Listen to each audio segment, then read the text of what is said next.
일어났어요, 우리? 이것도 성격이 좀 많이 다른 글이죠.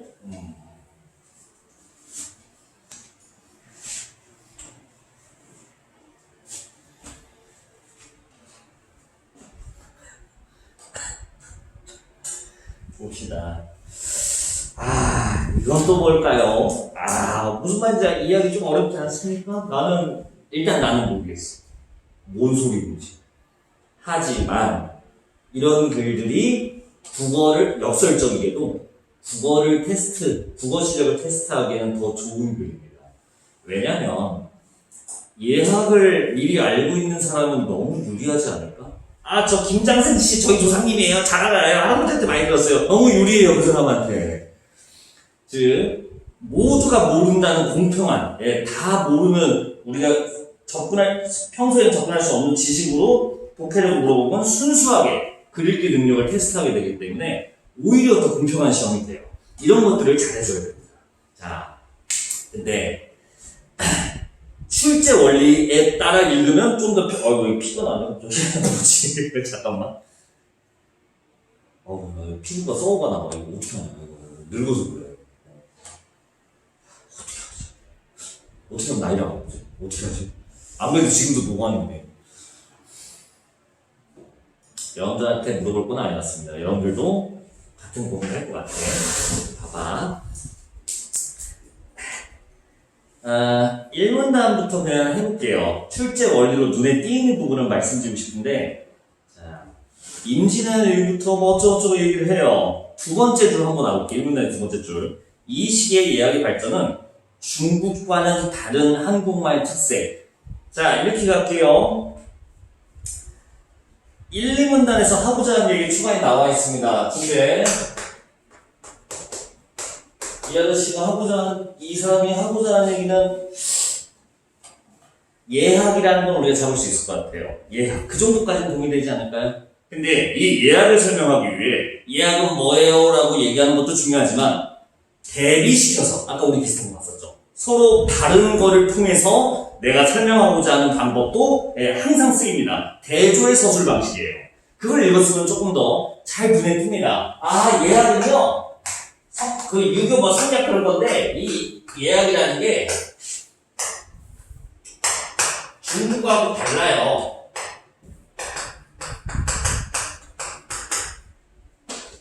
다르다. 중국 거하고 우리나라 거라고 다른 거다. 이 정도면 충분히 대조적 역할로 볼 수 있겠죠. 그 정도까지 봐주면 될 것 같아요. 물론 중국 예학이 뭔지는 딱히 말해주지 않았지만 독자적으로 다르게 발전했다는 얘기는 하고 있으니까 그 정도 챙겨주시고요. 2문단으로 바로 가볼게. 여기는 뭐랑 대비되어 있을까? 자, 여기는 시대가 대비되어 있어요. 먼저 조선 초기가 나오고요. 그리고 16세기 후반이었나? 16세기 이후, 17세기까지. 이 두 개가 지금 대비되어 있어요. 자, 상대어 찾기는 여전히 유효합니다. 무슨 말인지 이해하지 못하더라도 서로 지금 반대되게 설명하는 말이구나, 이것들이라는 것만 보여도 된다. 내가 좀 도와드릴게. 이문단 첫 줄 보시면 이렇게 써 있어요. 조선 초기의 예학은 북가래, 북조오래기와 경국대조 등의 법제적 측면의 연구가 대부분이었다. 그러나 16세기 이후에는 성리학에 대한 연구가 심화되면서 관원상제와 중에 상례학자를 중심으로 한 가래 연구가 활발해진다. 보이세요? 연구가 지금 무슨 연구를 하는지에 따라 상대가 설정이 돼요. 자, 조선 초기는 무슨 연구를 했대? 법제적 측면의 연구. 이게 뭔데요? 나도 몰라. 나도 뭘 들으려고 처음 들어봐. 나 진짜 법대 나왔는데 나 법제적이라는 말 처음 들어봐요. 하지만 조선 초기는 법제적 연구. 근데 16세기 이후에는 무슨 연구가 개발됐대? 가래 연구.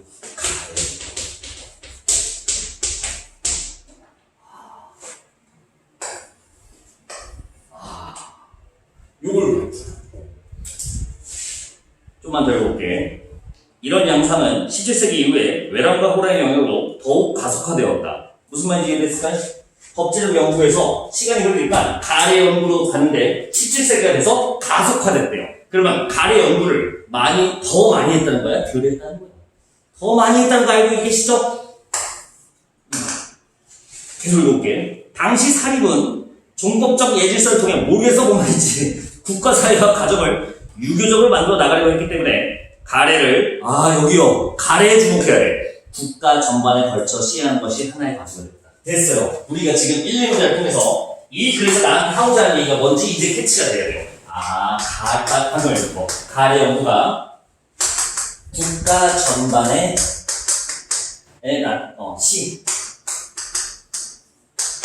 가래 연구가 가사되었고 마지막에 나왔죠? 이게 과제예요. 가래를 국가 전반에 시행하는 게 과제가 돼요. 얘들이 목표가 돼요.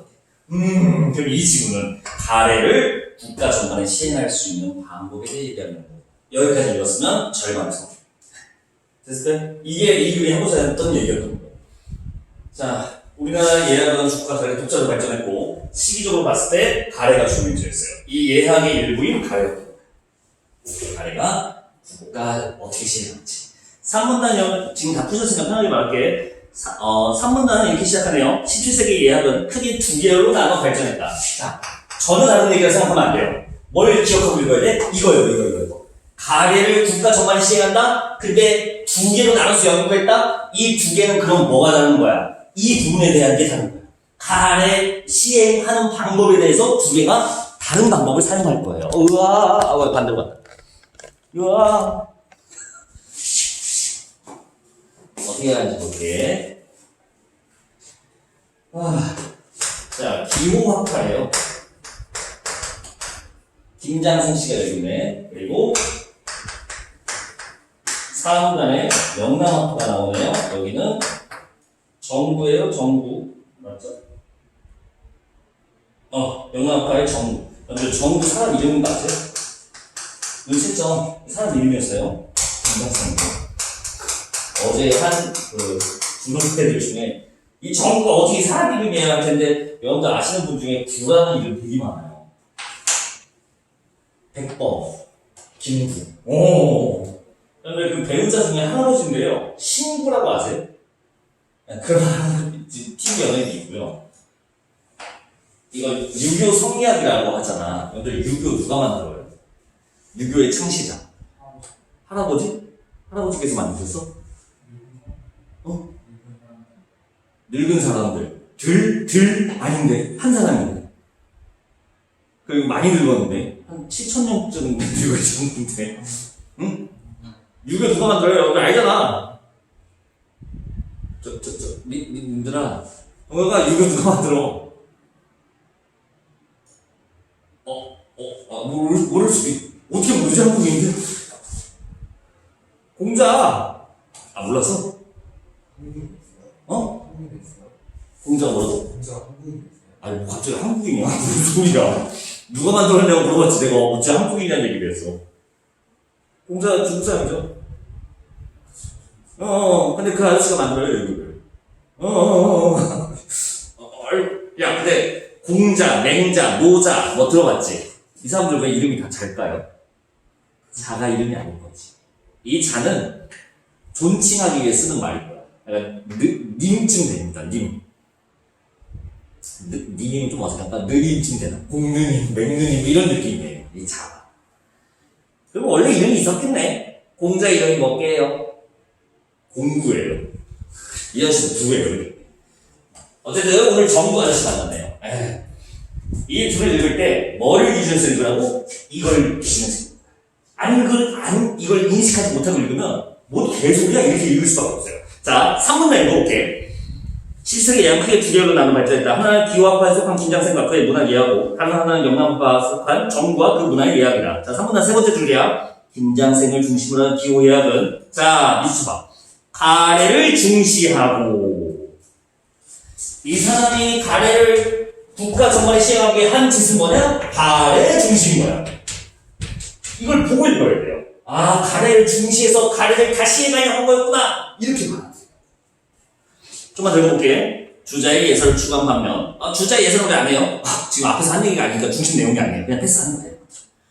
정구를 중심으로 하는 영남 예학은 국가의 전장 제도부터 일상에 이르기까지 여기다 체크. 얘의 전반적인 영역을 폭넓게 열고 얘는 뭐야?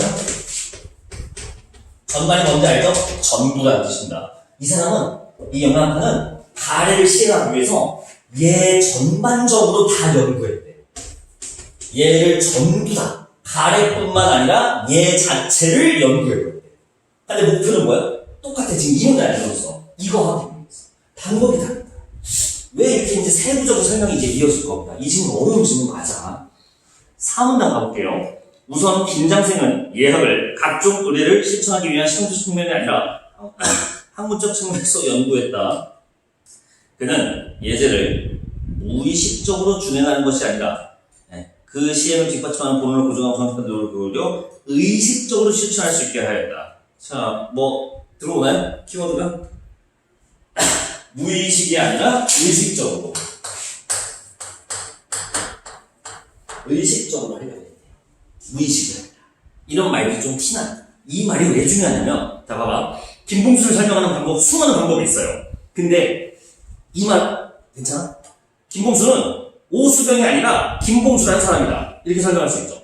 아니, 뭘 아니야. 맞지. 나 오수병 아니야. 왜 그래. 김봉수는 오수병이 아니다. 괜찮아요? 맞지? 나 오수병 아니야. 우리 할아버지랑 지금. 근데 이것도 되지 않아? 김봉수는 한성우가 아니다. 김봉수는 오세영이 아니다. 김봉수는 김석중이 아니다. 이것도 가능하지. 근데 하필이면 내가 이렇게 말했죠. 여러분들, 김봉수는 오수병이 아니에요. 이 말은 뭐예요? 굳이 얘기하는 거죠. 굳이. 무엇이 아니라는 누구나 어디에나 다 붙일 수 있는 말이야. 근데 굳이 뭐뭐가 아니라라고 했다는 거는 내겠다는 거. 이런 말도 되게 수상한 말이에요. 김봉수는 오수병이 아니다? 자, 기록하는 가래를 중시하는 건데, 무의식이 아니다. 무의식적인 게 아니다. 의식적인 거예요. 굳이 강조한 이유. 네, 이런 것들이 조금 나오게 됩니다. 자, 물론 여러분들 이렇게 생각할 수 있어. 이게 무슨 말인데요? 자, 다시 한번 말하지만, 나도 몰라. 이걸 뭔 소리인지 안 모르겠어. 하지만, 그 논리로만 있는 거야. 계속 읽어볼게요. 의식적으로 실현할 수 있게 되었다. 4문단의 네 번째 줄. 김장생은 예학을 학문의 독립적 학문으로 격상시켰고, 그가 저술한 가래 진단과 의뢰 문에는 예에 관한 학술적 연구에 한시표가 되었다. 자, 근데 우리가 여기서 그냥 빠르게 내가 넘어가야 되는 이유가 뭐냐면, 우리 이걸 찾았는데, 가래 연구를 그래서 국가에다가 어떻게 시행할 건데, 우리 목표는 그거거든. 읽어야 되는 거. 더 읽어볼게. 아직 안 나왔어. 예학 연구에 선두였던 기호학과 성리학자들은 왕실례와, 자, 이게 눈에 띄어야 돼요. 별개로 가래를 연구. 나오는 거야. 가래 연구요? 왜요? 지금 이해할 수도 있었던 방법이 뭐라고 처음에 알았어. 가래를 중시했어요. 가래를 중시. 근데 어떻게 했대? 왕실례와 별개로 가래를 연구했대요. 왕실례가 뭔데요? 처음 들어본데 아마 뭐 왕실에서 지키는 예법 그런 거 아니겠어요? 근데 뭐 그거 모르겠어. 근데 중요한 거는 왕실례와 구별돼서 연구했다. 가래를 중시했다는 우리 아까 말을 똑같은 말을 한 건데 좀 더 세부적으로 설명해 준 거예요. 연구하면서 계속 해볼게. 가래에서 보편적 질서 기준을 찾고자 했다. 그리하여 이 가래를 별도로 연구해서 어떻게 했는지 봐봐. 가래를 사대부만 소유가 아니라 인간의 보편적 의례 근거가 되고 더 나아가서는 왕실례도 포함할 수 있는 것으로 확립하려고 했다. 느껴지세요? 가래를 지금 어떻게 한 건지? 가래를 무진장 타갖고 가래를 엄청 업그레이드 시켜갖고 다 퍼뜨리겠다. 이 내용이 어떻게 됐어? 됐어. 가래를 엄청나게 많이 연구하고 업그레이드 해나가고 다른 예법도 다 가래로 처리하겠다. 그래서 가래를 국가 전반에 시행하겠다. 이런 내용이에요. 알아들으세요? 아니면 가래가 뭔지, 왕실례가 뭔지 이런 건 중요하지 않아요. 가래를 어떻게 하는지 목적을 잘 읽었으면 보인다. 자, 5문단 정구 아저씨는 어떻게 연구했는지 보자. 아까 먼저 얘기했죠. 얘 전반을 연구했대요. 얘를 전체를 연구해서 가래를 뻗치겠대. 무슨 방법을 썼던 거가. 자, 5문단 볼게. 5문단 다 안 읽고요. 자, 세 번째 볼게요. 세 번째 줄게요. 두 번째 줄. 5문단의 두 번째 줄 볼게. 자, 노력했다. 그는 주제가래가 관음상조의 기본적인 예만을 제시하는 것이고, 여기 조선의 실정에 맞지 않는 부분도 있다고 여기면서 일상적인 예에 대한 지식과 우리 실정에 맞는 의뢰 준칙 말이야. 이걸 왜 체크해요? 아까 했던 얘기가 반복돼서 나온 거고.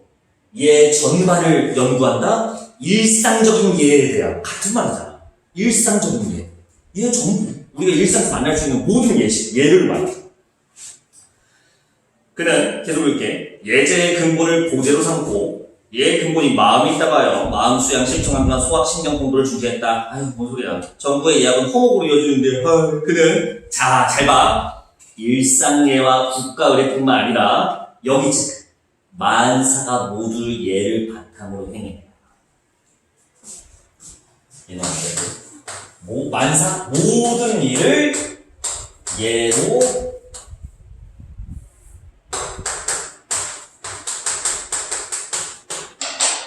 이게 뭔데요? 그냥 받아들여. 이 아저씨는 가래를 주고 전발을 터뜨리고 싶어. 그래서 얘를 모주하는 거야. 그래서 모든 일은 다 예를 바탕으로 모든 일을 예로 다 처리해볼 수 있게 하자.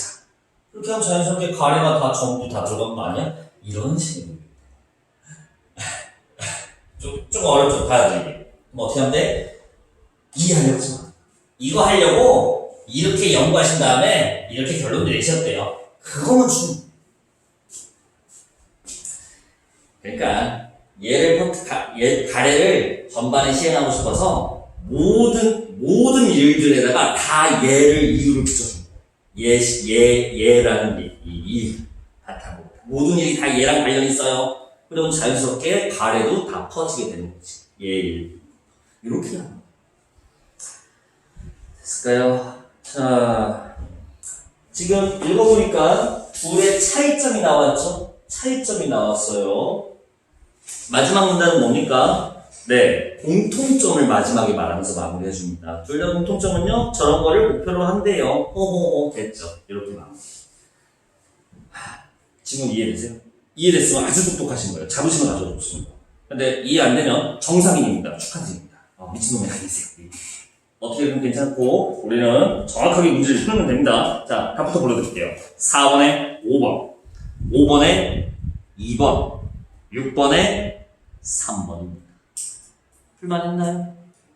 그래? 별로 안 틀렸네. 오히려 쉬웠나, 이런 게? 그래? 난 더 어려워. 보자. 자, 4번 뒤요. 예약 연구 목적을 중국 고사를 인용했다. 고사가 뭔지 우리 했었나? 안 했죠. 고사는 옛날 이야기라는 뜻입니다. 그럼 뭐가 옛날 이야기인데요? 아까 보니까 뭐 중국 얘기 좀 나오는 것 같던데요. 이야기, 고사, 이야기 사자거든요. 이야기 소설의 성격서요. 인물, 배경, 갈등 이게 있어요. 갈등은 사건이죠. 근데 지금 그런 스토리가 있는 내용은 없었습니다. 고사 없었어요? 기억에 있어. 니은, 시간의 흐름 어디 있었죠? 여기 있네. 조선 초기 16세기 이후 17세기.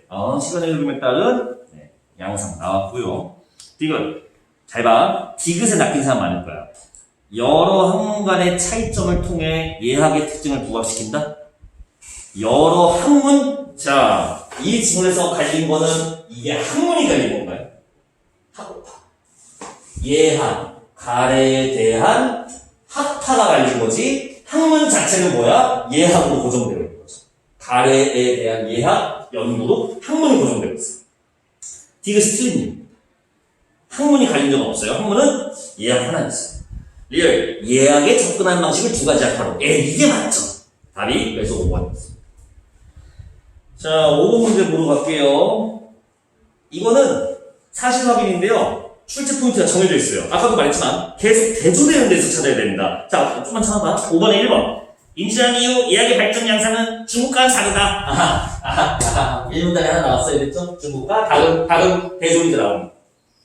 선지 2번. 김장세의 예학에서는 인간이 무의식적으로 예를 아이고 너무 대놓고 나왔다. 2번이죠? 티났죠? 약간 여러분 제가 문제를 미리 내가 기억해서 내가 지문을 설명한 건 아니고 지문을 보면 되겠다는 게 수상한 게 보여. 그 단계가 됩니다. 답이 2번이었죠. 아까 설명드렸죠, 충분히. 3번도 볼까요? 선지 3번. 16세기 이전. 이거 뭐야? 여기 보겠네. 16세기 이전, 16세기 이후 두 개 차이 보겠대요. 아까 뭐였지? 법제적. 가래연구. 요 차이였죠? 3번 볼까? 16세기 이전에는 법제적 측면. 네, 맞는 얘기죠. 뻔하죠? 뻔해. 4번. 예학은 그 연구 양식에 다르다고 하더라도 본질적 목적은 다르지 않다. 공통점 마지막 문단에 있었죠? 본질적인 목적은 같다. 5번. 정부예학에서는 모든 일을 예를 바탕. 이건 뭐 물어볼 거야? 둘의 차이를 물어봤네. 둘의 차이. 어떻게 저거를 시행할 건가? 자, 얘는 의식적으로. 얘는 만사를 얘를 바탕으로. 5번 찾자. 휴. 됐어요? 자, 6번 볼게요. 또 비판, 또 파 문제구만. 하지만 이 문제는 너무나 유치하고 쉬운 문제입니다. 이 비판은. 왜 그러게요? 누가가 없어요. 누가가 없고 누구를만 있습니다. 이건 개 쉬워져요, 그러면. 왜냐면 누가가 나와야 어려운 문제가 되는데 누가가 없어. 문제 봐봐. 보기를 기억을 비판하래요. 기억을 비판하래. 기억이 뭐였냐면 예학이에요. 이 친구는 예학을 비판하래. 뭘 기준해서? 보기를 기준해서. 근데 보기 뭐라고 하냐면요. 예학을 정치적으로 변질되었대. 그 얘기죠? 예학 때문에 정치적으로 변질시켰다. 예학 학문 자체가. 이걸 비판하래요. 그럼 뭐라고 하면 돼요? 예학을 정치적으로 비판했다. 예학이 정치적으로 변질되었다. 비판하세요. 예학을 정치적으로 변질시키면 안 된다. 이거밖에 없잖아. 네, 3번이었어. 됐죠? 네, 그래서 이렇게 비판 문제는 누가 없으면 이렇게 허접한 문제가 나오거든요. 세 번째 질문 하시면 여러분들 기분이 안 좋으시죠? 불이 붙었는데 하나 더 해볼까? 라고 하기엔, 그래. 어디로 오시냐면요. 뒤로 넘기시면, 각각 지금 독서 파트 26쪽 넘어가시면 이렇게 고전문학 시조라는 부분이 있습니다. 시조라는 부분이 있어요. 시조. 찾으셨나요? 자, 개 둘이 두 마리 개예요. 저기 뒤에 한 마리 개 아닙니다. 두 마리 개. 그러면 그 넘겨보세요. 그러면 고전문학 시조라고 있을 테고 작품이 있을 겁니다. 오늘 한 작품만 해볼까요? 우리 1학기 때 배운 시조 뭐 있었지? 아예 없었죠? 있었나? 그거 벌써 까먹었어. 빈대업체. 도산12고 그거 나왔어. 그 모의고사 있었던 거 그거였던가? 내화사였나? 그런 시조들은 계속 나오게 됩니다. 예, 쌓이다 보면 어느 순간 모르는 시조가 없어질 거예요. 시조가 몇 편인데요? 대략 한 10,000편 정도가 지금 남아있습니다. 근데 그럼 10,000편을 다 하는 건가요? 아니요. 연구가 끝나서 고교 과정에 올라온 거는 100편 조금밖에 안 넘습니다. 마음먹고 하루에 하나만 해도 3달이면 끝나는 이야기예요. 자, 1학년 때 이런 시조를 잘 쌓아놓으시면 2학년 때 모르는 시조가 없어요. 그리고 내가 이번 시험지 안 봐갖고 내가 말을 못하겠는데 내부지문도 나왔냐? 안 나왔죠? 아까 여러분들 시험 범위가 아닌 혹시 작품이 뭐 보기에 깔려 있었어? 자, 저기 1월날 갖다 줘. 나 좀 보자. 그걸 내가 또 연구를 해야 될 거 아니야. 2학년 얘기를 해드릴게요. 아른고 2학년. 아른고 2학년 아까도 말씀드렸지만 평균이 40점대 나왔거든요, 이번에. 무지막지하게 어렵나 봐요. 2학년도. 아른고가 원래 좀 빡세, 그거가. 근데, 2학년 애들이 왔는데요. 왜 이렇게 어렵게 됐나 봤더니만, 일단 시험 범위인 작품, 문학이거든. 지금 2학년 1학기가 끝났는데. 문학인데 시험 범위 작품이 한 47작품 정도 됐었어요. 미쳤죠? 님들의 미래입니다. 반년 뒤. 그리고 시험 범위가 아닌 47작품 외에서도 보기에다가 1, 2, 3, 4 이렇게 깔아놓고 비슷한 거 고르세요. 이렇게 나왔다. 야, 그러면 시험 대비 한답시고 47작품하고 외부 작품 하는 게 가능? 당연히 불가능합니다. 평소에 문학작품들, 시조 같은 것들을 쌓아놓은 사람들이 내신이든 수능이든 유리할 수밖에 없어요. 그래서 이렇게 조금씩 하려고 하는 거니까 가벼운 마음으로 보시면 됩니다. 이 시조는 문제가 없어요. 트러블이 없다가 아니라 프로블럼이 없어요. 퀘스천이 없어요. 그래서 그냥 작품 분석만 저랑 잘 이해하시면 됩니다. 자, 첫 번째 작품은 동짓달 기상의 밤이래요. 내와 사는 같은 갈래예요. 시조입니다, 시조. 시조 특징 기억나세요? 3장, 6, 9, 45자 이런 거 안 했나? 했었지. 내와사는 아니야. 안 했나? 자, 동짓달 기나긴 밤을이라는 제목이 써있는데 제목이 조금 이상하죠? 그리고 저 물결표는 뭘까요? 여운이요? 제목부터 여운을 주는 거야? 어휴, 신박한데? 여운 보통 마지막에 많이 주는데 제목이 따로 없는 겁니다. 제목이 없어요? 네, 시조는 제목이 없습니다. 아니, 매화사는 제목이 있었는데요? 그거는 연시조라고 해서 여러 시조를 묶어놓은 거기 때문에 제목이 있어요. 근데 이렇게 딱 한 연짜리, 1년짜리 시조들은 제목을 따로 짓지 않습니다. 그래서 우리가 그래도 불러줘야 되잖아요, 이거를. 그래서 시조의 첫 마디를 그냥 제목처럼 불러요. 시 한번 바로 들어가 보겠습니다. 동직 시옷달. 여러분들 이 시옷, 여러분들 학교가 아니라, 학교에서 본 시험에서 봤는데, 이 시옷. 기억나세요? 언제? 여러분들 6월 모의고사 보셨죠, 저번 달에. 6월 모의고사 11번, 12번 문법 지문에서 된 소리 나는 원리 중에, 사이소리 원리 중에, 관용격 조사 시옷. 그게 6월 모의고사 여러분들 보신 거에 지문에 있어. 그 시옷이에요. 의야, 의. 관용격 조사 의인데, 그래서 지금은 그거 됐고, 동지가 뭐예요? 이렇게 말하면 또 어째 누가 친구요 이래갖고 북한 사람이세요? 동지는 알지? 팥죽 처먹 아니 팥죽을 잡수시는 날. 여러분들 동지의 특징이 뭡니까? 팥죽이 무슨 맞아 팥죽 먹는 게 특징. 자연적 특징.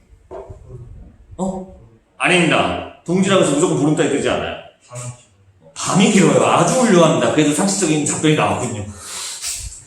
해가 가장 빨리 떨어지고 가장 늦게 뜨는 날입니다. 이 날이. 약간 밤이 가장 길어요. 그러면 이 긴 밤이 굉장히 길죠. 그래서 뭐라고 말하는지 봐봐.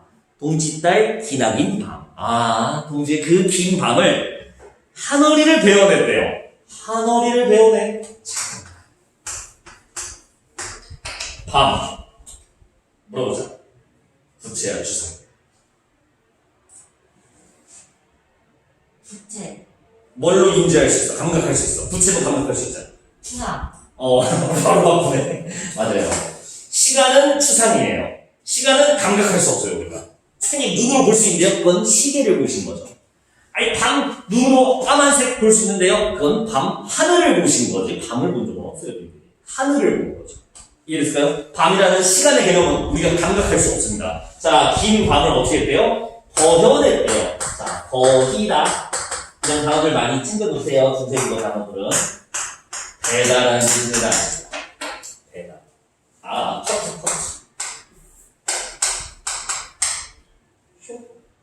자, 대단은 행위도 부채와 추상이 달립니다. 사랑하다. 이거 구체적 행위야, 추상적 행위야? 추상적 행위지.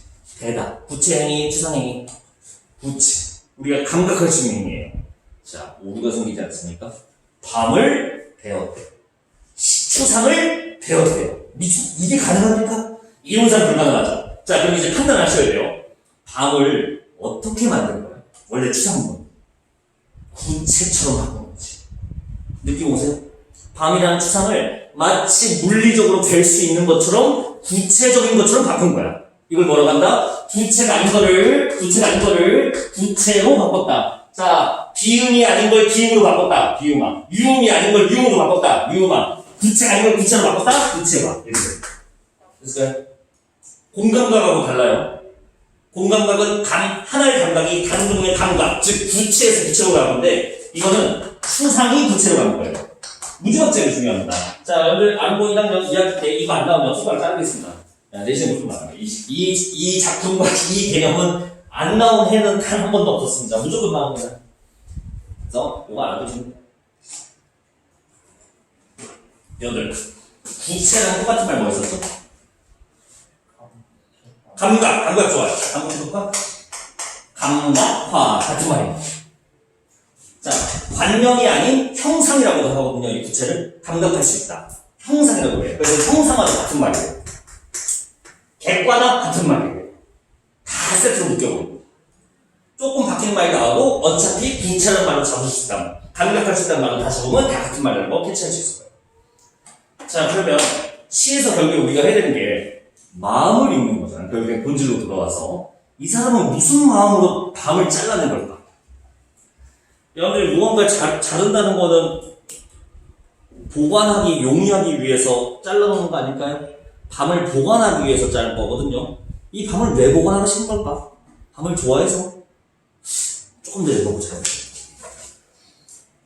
다음 줄 중장 춘풍 이불 아래 서리서리 넣었다가 춘풍 봄바람에 근데 여기선 정말로 봄바람이 이상한 게 춘풍 이불 봄바람 이불이요. 아, 이 사람은 이불이 없어서 바람을 이불처럼 그런 게 아니라 여러분들 봄바람은 느낌이 감각이 그냥 느낌만 해봐. 어떤 감각이 느껴져? 달아요. 뭐 이런 거. 시끄러워요. 촉감이 무슨 촉감이 느껴져? 시원하다. 물론 지금 우리가 시원한 바람이 필요하긴 한데 봄바람. 시원한 바람. 따뜻하면 안 되냐? 이불이 따뜻하다는 소리야, 이게. 춘풍 이불. 봄바람처럼 따뜻한 이불 아래다. 따뜻한 가. 봄은 기본적으로 따뜻함의 성질이야. 이불 아래. 참. 아래 하자 우리 읽는 거 아직 안 배웠지. 요 아래야. 이름이 아래아예요. 아래아. 아인데, 여러분들, 아라는 모음은 초성의 오른쪽에 붙여야죠. 근데 이 아래아는요, 초성의 아래다가 붙는 아라는 뜻이에요. 약간 이거야. 네. 여러분들 한번부터 빨리 읽죠. 어떻게 읽어요? 훈글 미친놈이죠. 여러분들 어렸을 때는 이렇게 읽어봤을까요? 훈글 한글이라고 읽으면 됩니다. 아래 아예요. 아로 읽으면 돼. 잠깐만, 그럼 이건 뭐야? 침착하게 아로 읽으면 돼요. 아로 와요. 아로가 그냥 아레. 그래서 아레라고 읽으시면 돼요. 이불 아래 서리서리 넣었다가 네. 그 다음 어른님이라고 되어 있네. 얼다라는 단어가 사용됐어요. 근데 여기다가 관형사형 전성어미 을을 넣은 거예요. 그래서 어른님 이렇게 되는 거거든요. 옛날에 관형사형 전성어미가 이거였어요. 현재는 은이잖아. 은는 을할 때는 관형사형 전성어. 이번에 띄어쓰기 하면서 열심히 했지. 중세 때는 이게 이거였어요. 그래서 어른님 이어서 계속 나온 건데, 근데 얼다가 무슨 뜻일까? 님을 수식하기 위해 썼네요. 현대는 얼다가 뭐예요? 아이스, 그거지. 근데 옛날에는 얼다가 그런 뜻으로도 있고요. 아이스는 얼음이고. 이게 맞네요. 푸 로즈지. 맞냐? 얼다? 알지? 왜 과거형으로 썼지? 현재형 써요. 미안하다. 뿌리즈. 늙었습니다. 네, 얼다. 포켓몬스터 하세요? 프리즈 아세요? 프리즈? 파이어 프리즈. 썸머.